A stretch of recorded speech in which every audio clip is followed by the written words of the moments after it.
The Coco Show. No, I just left Trill Burger. I'm feeling it. I love it so much.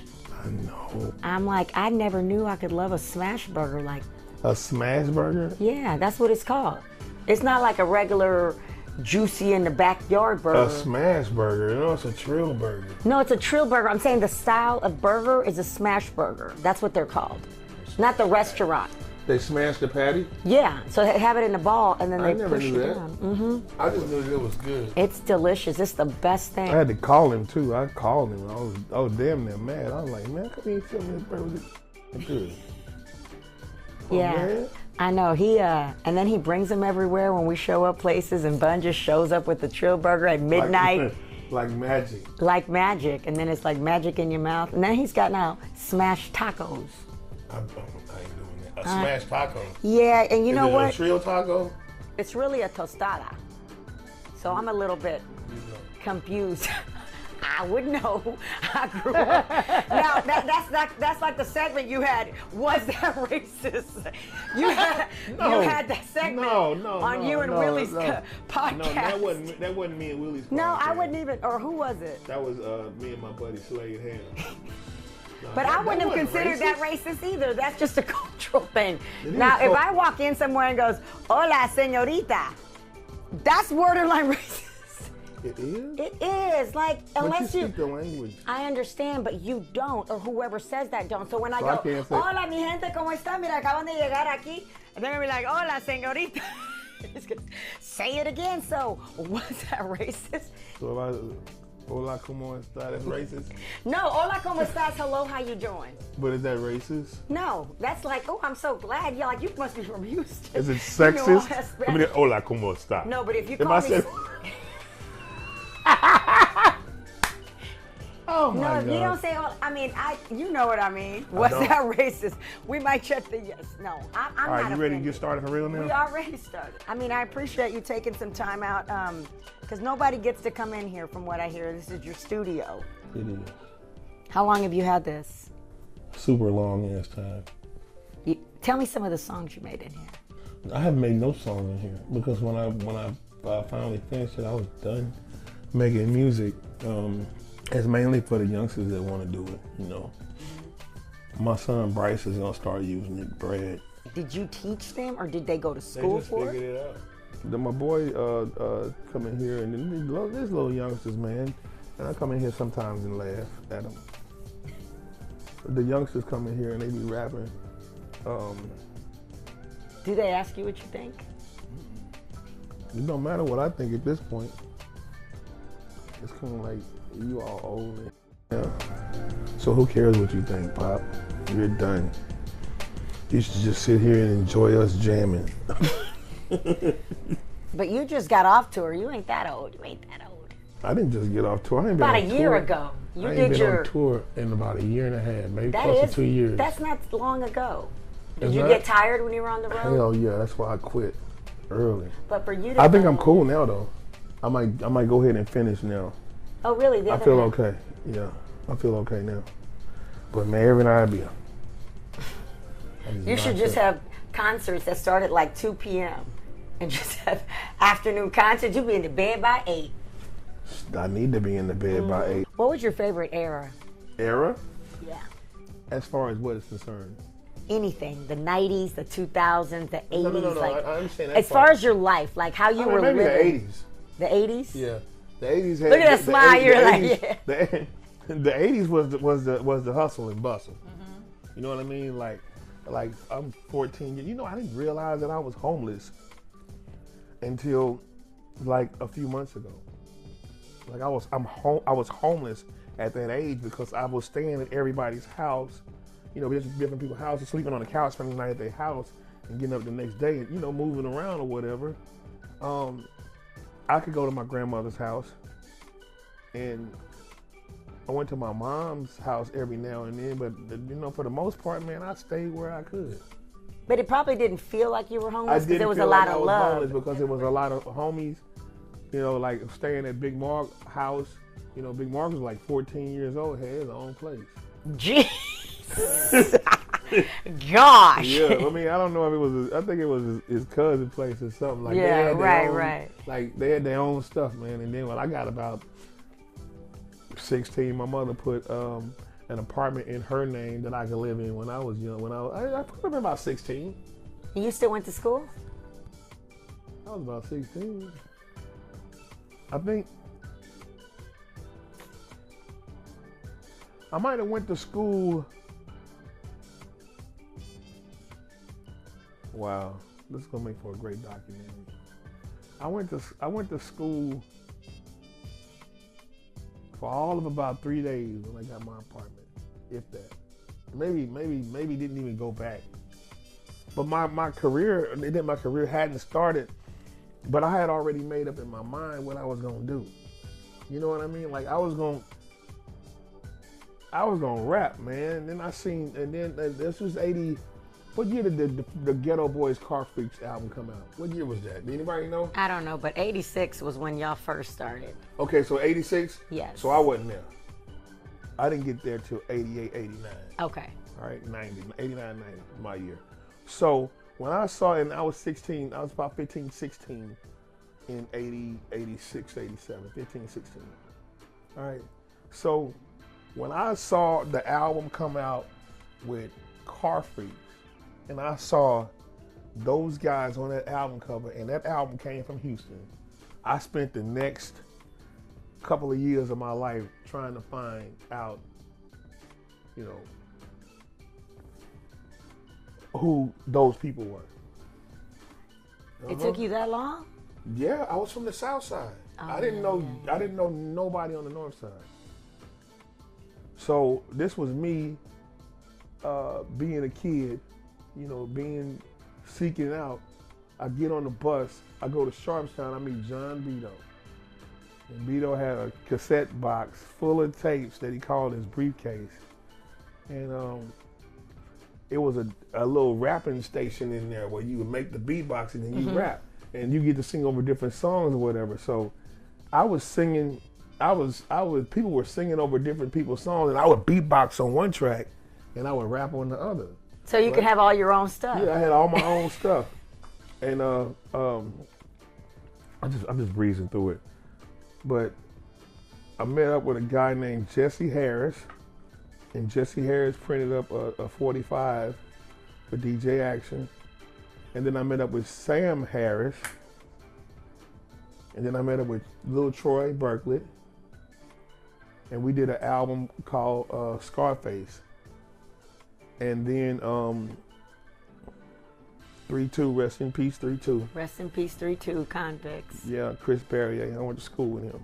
We were classmates. And Those Chris, were going down in South Park.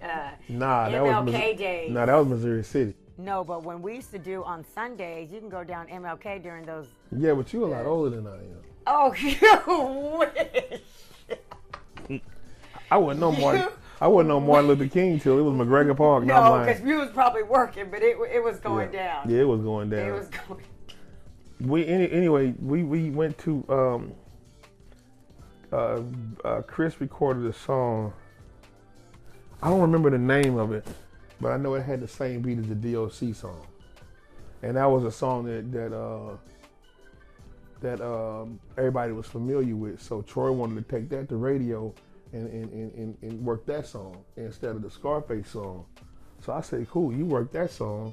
And that was about the time Steve Fournier had introduced me to Jay. And Jay liked that song. About 2 or 3 days later, Jay was at my apartment, at my townhouse.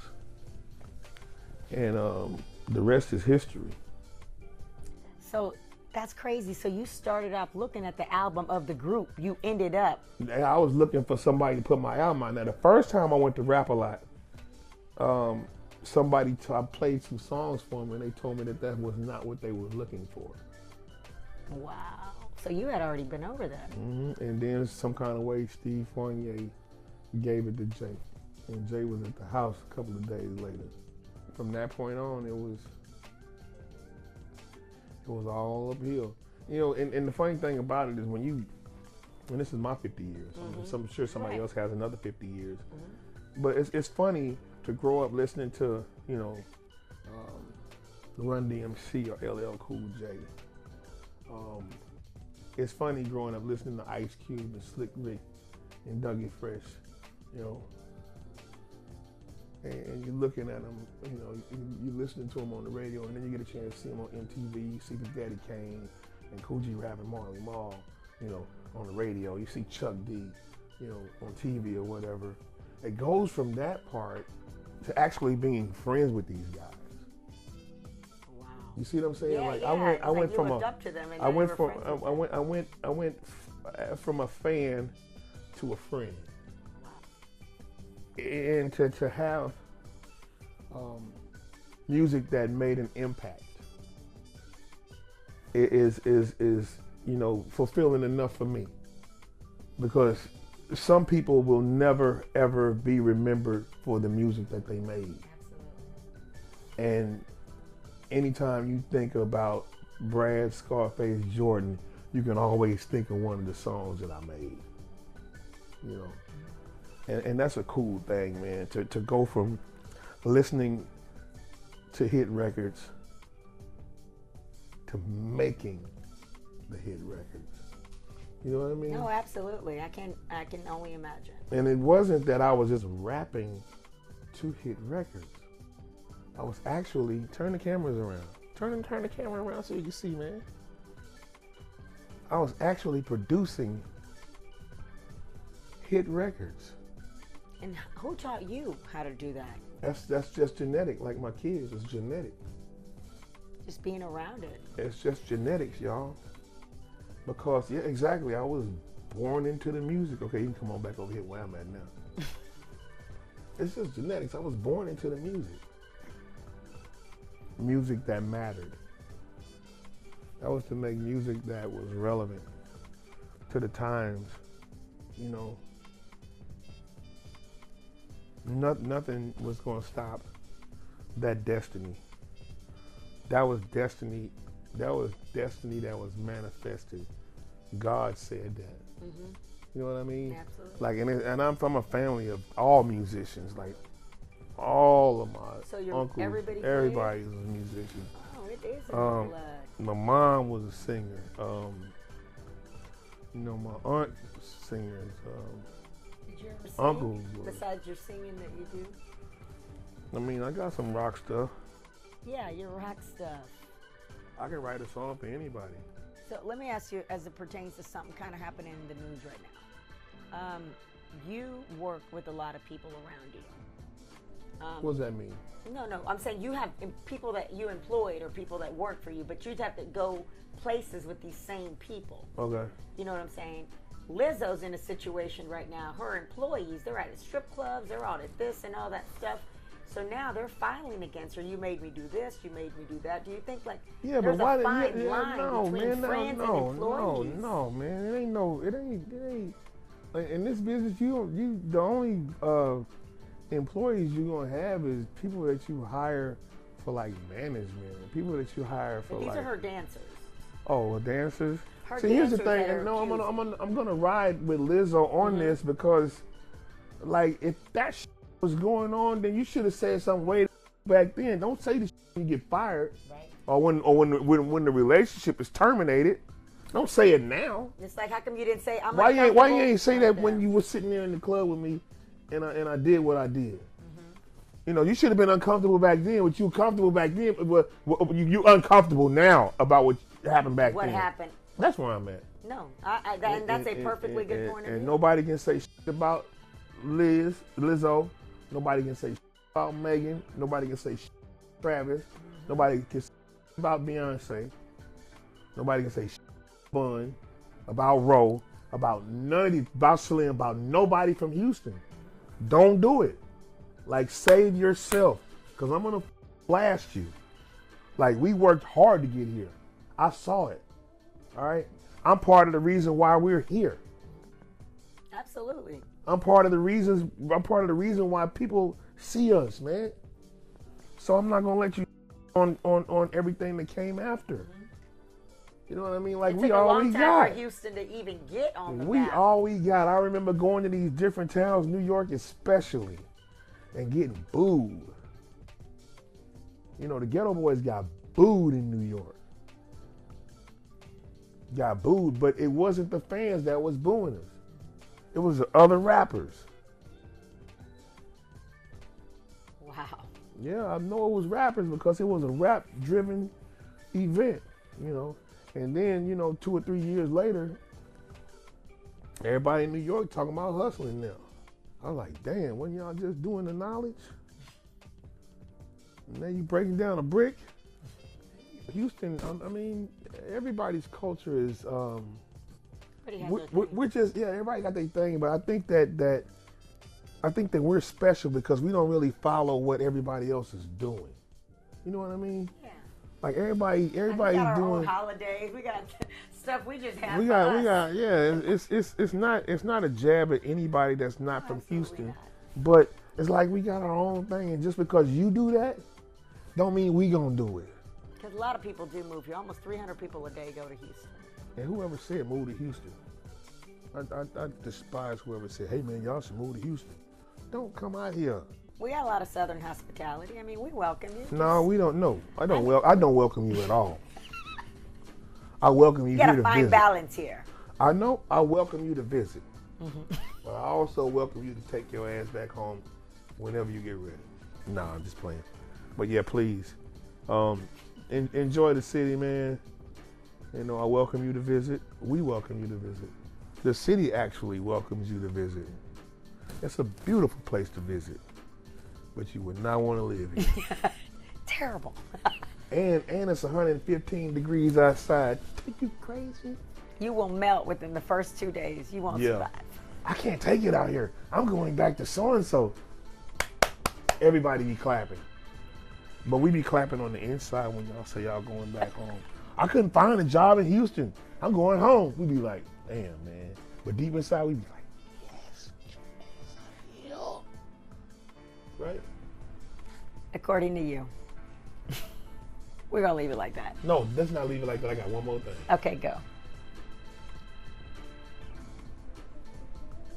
Where is the best place to find a folding chair? A what? A folding chair. Yeah, but that's for real. That's for real.